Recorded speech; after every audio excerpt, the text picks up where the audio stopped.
Hi Kane. Nice. Right, could you tell me a little bit about some technological changes that have happened in the UK that are going to affect M&S?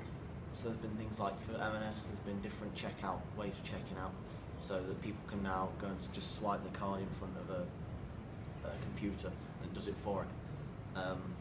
And also there's the machines where the customers can go and do the baggage themselves, things like that. So that means M&S they can have less people on the tills and less queues, and there are less staff on there.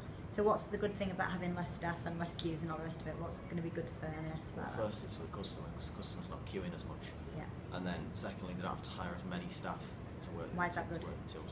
That means they're saving money on costs. Right. Yeah. So could you tell me a little bit about legal law, like employment law in Bahrain, and how that might affect BSPCA? There's the minimum wage, Yeah. where they have to pay the specific wage. For BSPCA, there are a lot of volunteers, so they're capable. There's still a few people who work there, and they have to pay. So that can limit how many people they hire. Yes. Same with M&S, and then there's also the working hours, and then so people have to work a specific set of hours, and then they can go, so they have to provide cover. And this is the same for when people have lunch breaks and things like that. So those employment laws, you say it limits the amount of people that BSPCA can employ. How's that going to affect the business, do you think, and the aims and objectives of BSPCA?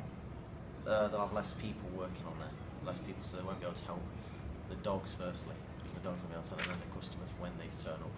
Okay. And finally then, can you tell me a little bit about social changes that have happened in the UK and how that might be affecting M&S?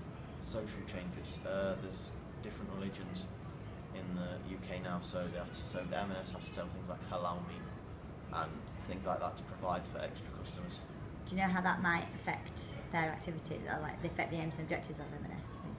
They'll have to pay more for these different meats and things like that, and they might not sell them all because people who aren't religious might not be buying these things, so they're going to have extra costs and might not have extra revenue coming in because of that. Thank you.